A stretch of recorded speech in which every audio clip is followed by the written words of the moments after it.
Today on CityCast Nashville, we're digging into why Jimmy Kimmel Live disappeared from our Nashville airwaves, why he's back, and what this all means for the future of local TV and the First Amendment. Plus, what's going on with CBS and TikTok, and why is Nashville at the center of that, too? Matt Gertz, Senior Research Fellow at media watchdog organization Media Matters for America, joins me to explain. It's Tuesday, October 7th. I'm your executive producer, Whitney Pastorek, and this is what Nashville's talking about. Matt, here in Nashville, we were able to watch Jimmy Kimmel Live, and then we weren't. And then he came back. And I don't want to oversimplify the question, but why? So I don't want to oversimplify the answer, but the short answer is he was taken off the air because President Donald Trump and his administration are willing and eager to punish speech they disagree with. And he's back because the American people really don't like that. The longer version, the context here, I think, is that Trump has been targeting Kimmel and ABC, the network that broadcasts him, for years. In August, Trump argued that the Federal Communications Commission should actually revoke the licenses of ABC stations because ABC broadcasts too many bad stories about him and provides unfair coverage of Republicans. Kimmel has come in for some attacks from the president himself. And so there was an opportunity for Trump's administration to go after Kimmel last month, and they took it and it pushed him off the air. So was our local ABC affiliate, which is WKRN Channel 2, were they involved at all in that decision? They were not, no. So the way this works is there's a lot of different levels of companies that are involved in broadcast media. So WKRN is your local station. They produce the local news, weather, programming that is kind of unique to the Nashville area. It is an affiliate of ABC, which is the broadcast network. They're the ones who produce national news shows like Good Morning America, World News Tonight, and all of the stuff that airs in prime time. ABC is owned by Disney, which you may have heard of from various things. Yes, the ones with the mouse. Yes, the ones with the mouse. But there's another level because WKRN is not a standalone company. It is owned by what's called an affiliate network called Nexstar. This is a company that owns local broadcast stations across the country. They own 197 of them right now. And it was Nexstar that made the decision that, at least initially, that they were not going to air Kimmel's show. And soon after they said they were not going to air it, since that's a huge part of the market, ABC pulled out as well. That seems like maybe not the normal order that things go in. It is not, no. I mean, typically what you have is national programming provided by the broadcast network, local content provided by the local station, and the affiliate network in between doesn't really do much on the programming front. They'll often largely be involved in stuff like syndicated programming. Because Nexstar owns a lot of stations, they can get a better deal on Jeopardy than a single standalone station can get. So I looked up some of the FCC rules for basic broadcast programming, just trying to figure out who's allowed to do what in this environment. And those FCC rules say, quote, the First Amendment, as well as Section 326 of the Communications Act, prohibits the commission from censoring broadcast material and from interfering with freedom of expression in broadcasting. So, Matt, why do I suddenly know that Brendan Carr is the head of the FCC and that it seemed like he kind of threatened conglomerates like Nexstar to take Kimmel off the air? It's a great question. So what we have is a president who, as I said before, would like ABC and Kimmel specifically to shut up. And we have Brendan Carr, who, as the head of the FCC, is the regulator in charge of broadcast networks, more or less. And so he weighed in shortly after Jimmy Kimmel got into some hot water with people on the right. So what happened is this was a monologue that Jimmy Kimmel gave shortly after the killing of Turning Point's USA founder Charlie Kirk. In that monologue, Kimmel made a number of jokes of various types. One of them was that he said that the MAGA gang is desperately trying to characterize this kid who murdered Charlie Kirk as anything other than one of them and doing everything they can to score political points from it. So some on the right took that to mean that he was suggesting that the killer was part of the MAGA gang, which is not true.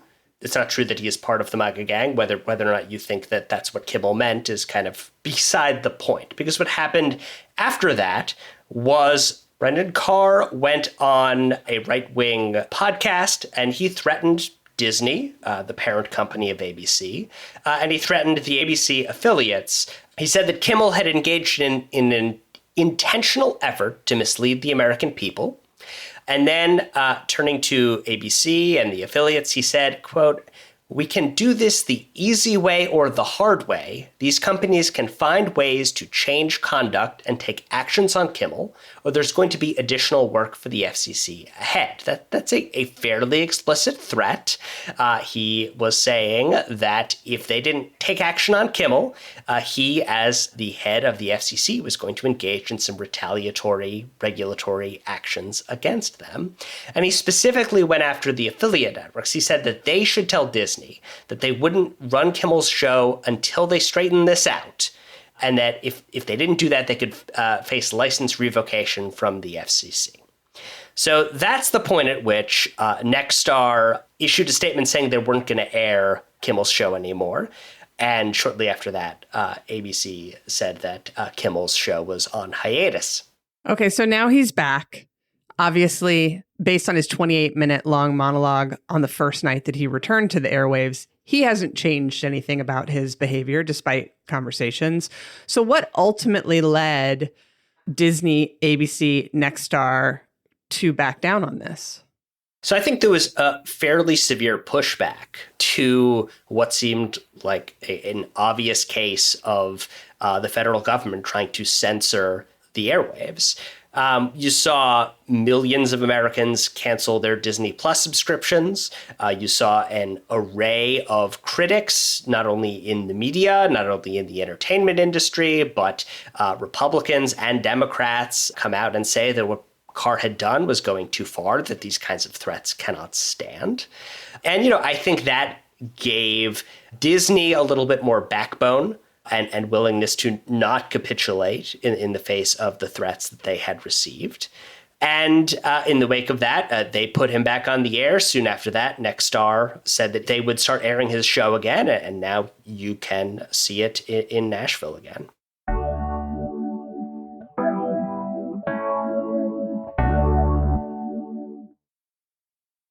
Let's zoom out a little bit and talk about the rest of our local stations. So we know that ABC Channel 2 is owned by Nexstar. Fox here in Nashville, that's Fox 17, is owned by Sinclair, who also pulled Kimmel off of their affiliate stations. News Channel 5, that's our CBS, they're owned by Scripps. And then finally, NBC WSMV Channel 4 is owned by Gray. So what do we know about these conglomerates? Do they have ideologies or political biases within the structure of their companies?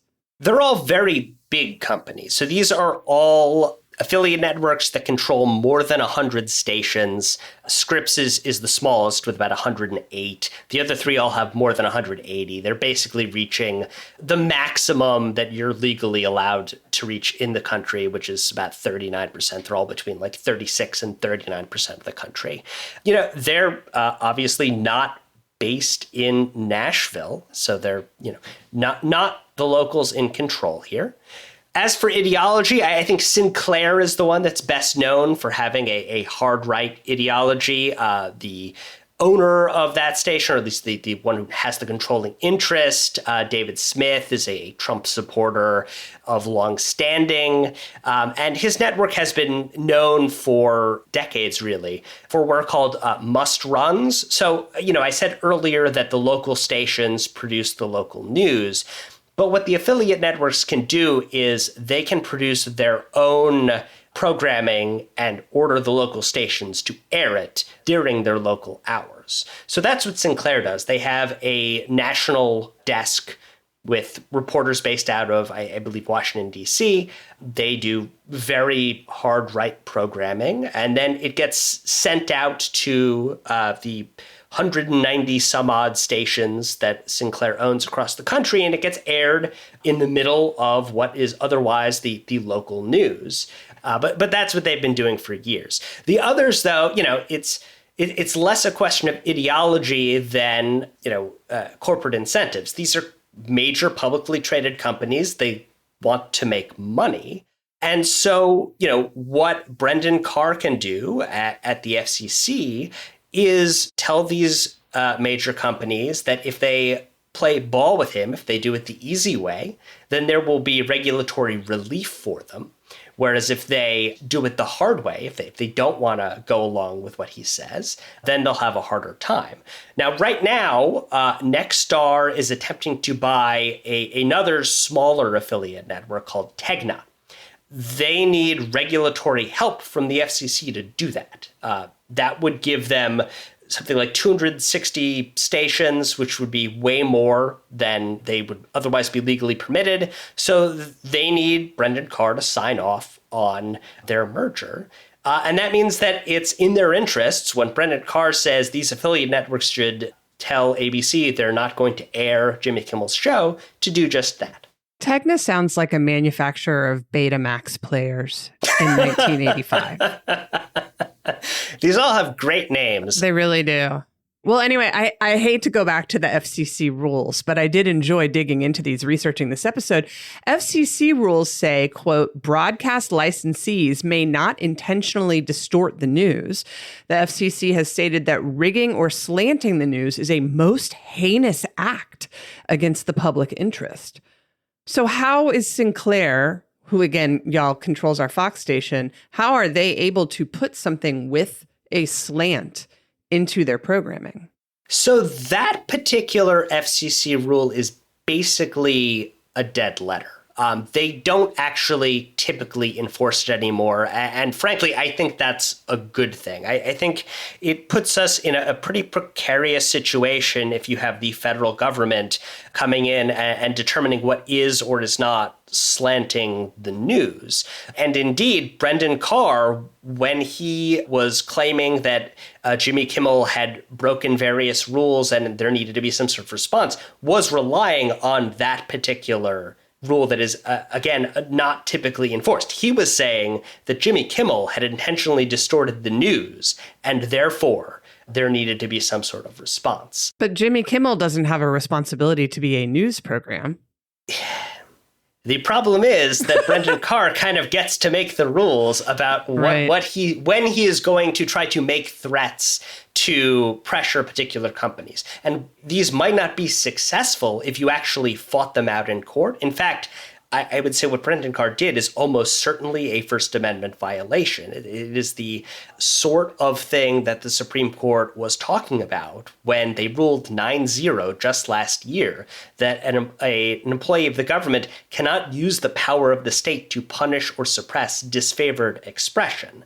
That is, I think, quite clearly what Carr was doing.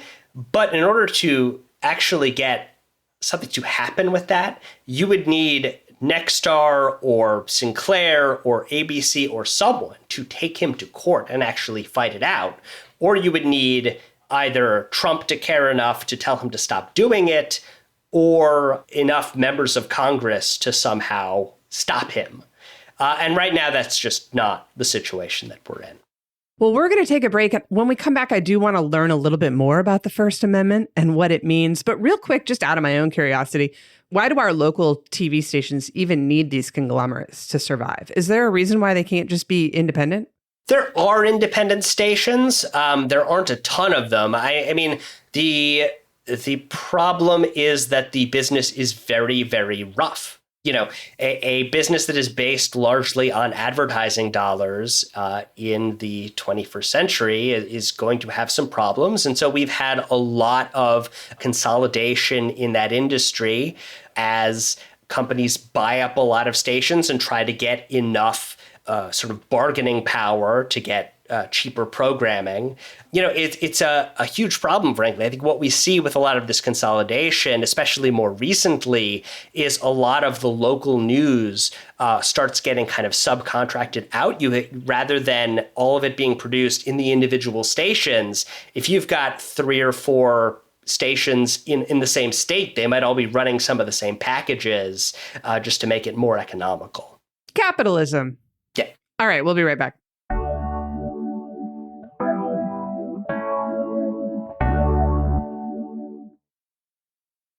We're back with Matt Gertz from Media Matters for America. So, Matt, the FCC can't censor broadcast material due to the First Amendment, but is having an ideology or a bias or even a slant like a comedian protected under the First Amendment? Yes, or at least it should be. I think what we're seeing in this case is the Trump administration taking advantage of rules that are on the books but have not actually been followed because they are offensive to the basic First Amendment principles that we are, all theoretically supposed to respect.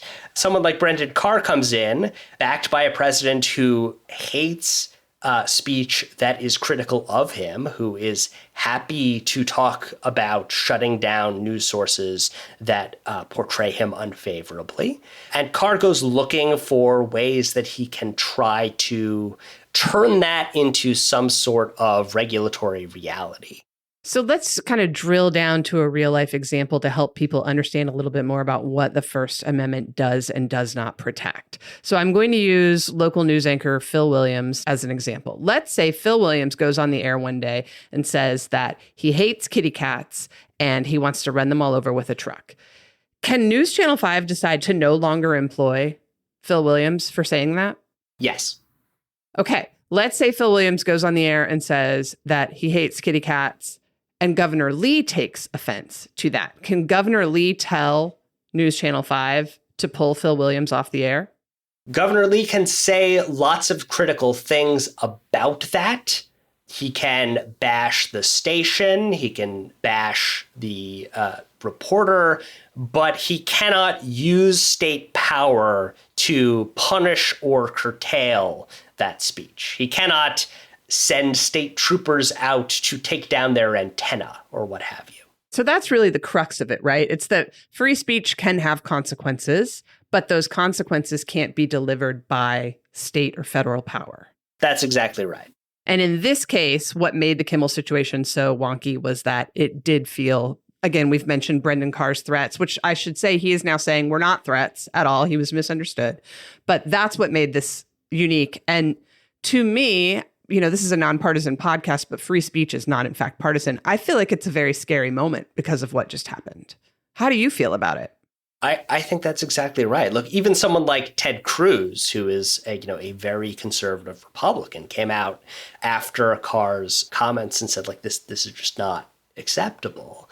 And look, I mean, you can say after the fact that it wasn't really a threat, but the actual language is we can do this the easy way or the hard way. That's like coming out and saying no, I really did mean it was a nice business you had there, and I hope it doesn't burn down. That's all I meant. Right. I have seen Goodfellas. I understand how that language works.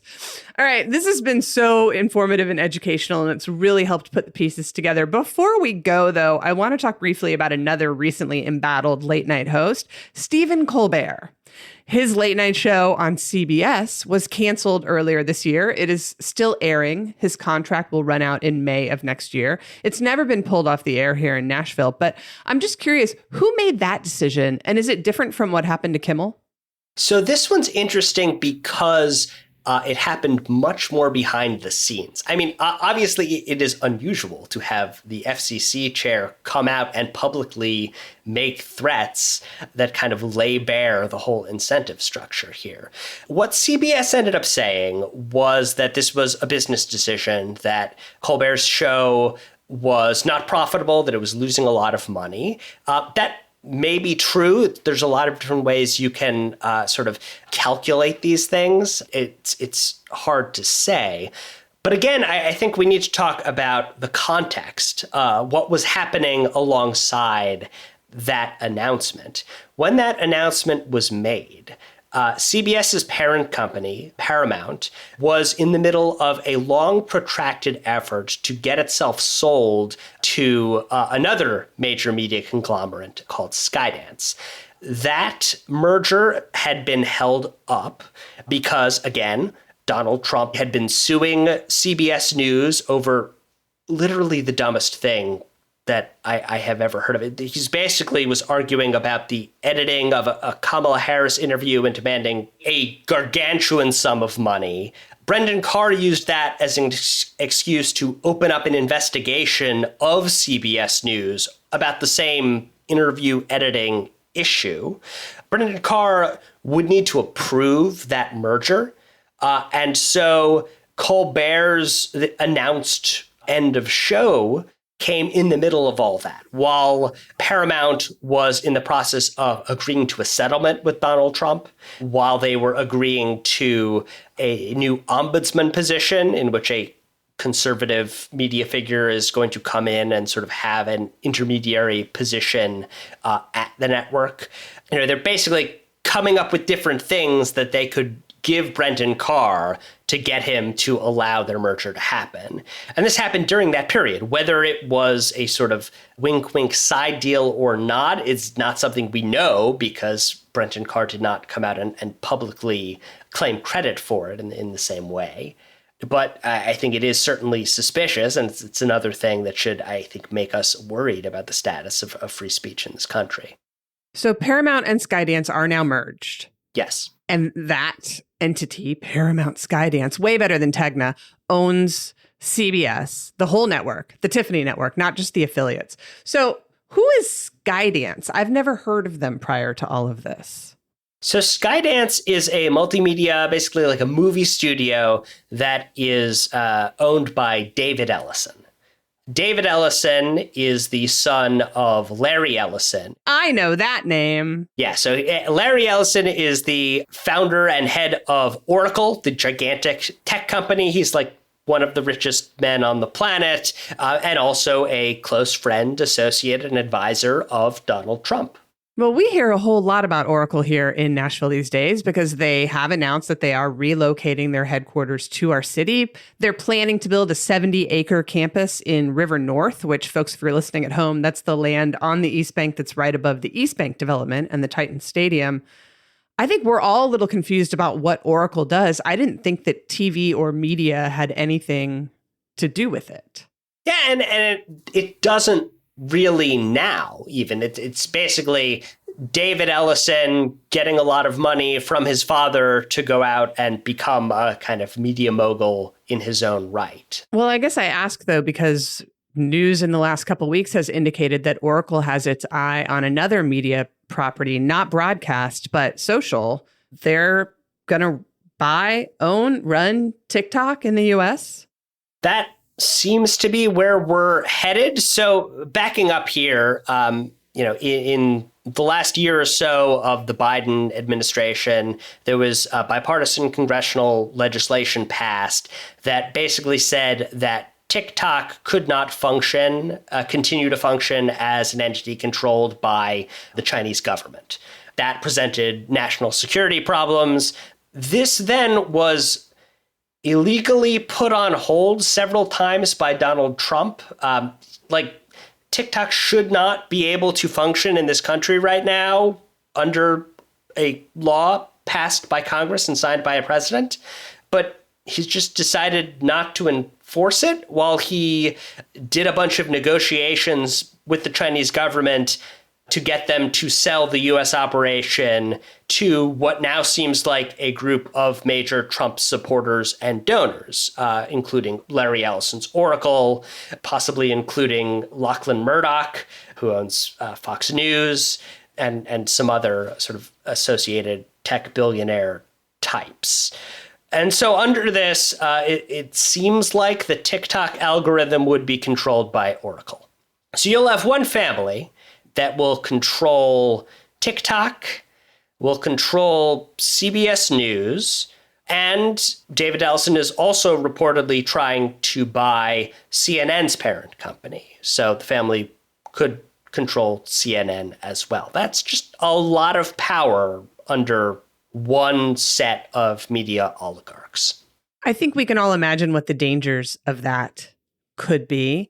But can anything really be truly nonpartisan and unbiased in the media space, given the level of corporate consolidation we've seen, not just in broadcast or social media, but I mean, radio? We all know that like 3 people own most of the radio stations in the country. How do we even trust these folks? So I'd go further. I mean, I think that basically all media outlets have biases of one type or another. I mean, I love journalists and reporters. I'm married to one, but the reality is that journalism is the product of a lot of individual decisions made by individual people.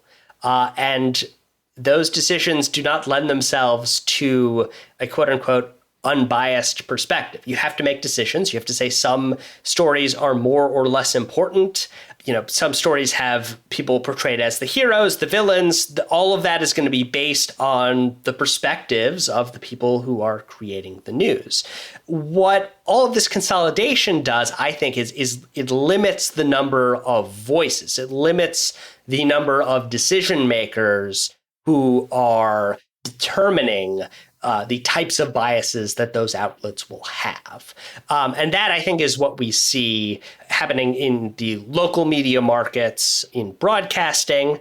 And it's also, the other problem with the consolidation is that these are not journalists making the decisions anymore. They are people who would like to maximize profitability. And that often means casting aside, how essential the First Amendment really is. It's not CBS News that's making the final determinations anymore. It's their parent company. It's not ABC News. It's not journalists there making the final decisions. It's the folks at Disney.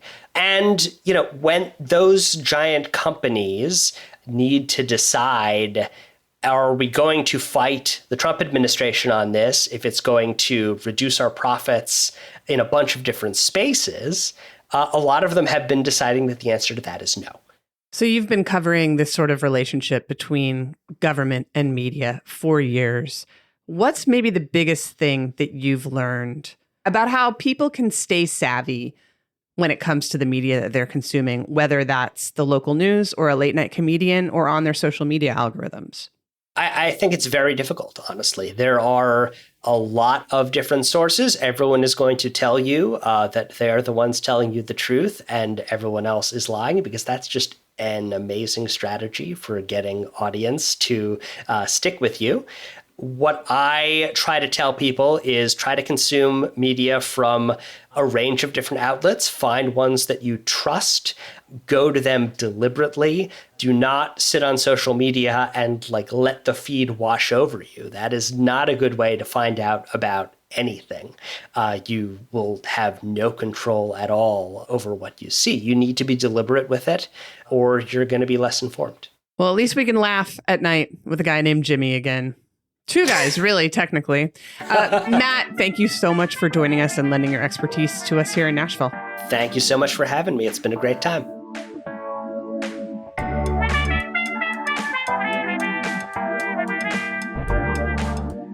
That's all for today here on CityCast Nashville. Hey, it is primary election day for the 7th Congressional District. Go vote. Do it now. And don't forget, you can support this show and get great perks by becoming a CityCast Nashville neighbor at membership.citycast.fm. If you enjoyed the show, why not tell your friends? Rate the show, leave us a review, and subscribe to our Hey Nashville newsletter. We'll be back tomorrow morning with more news from around the city. Y'all take care of each other.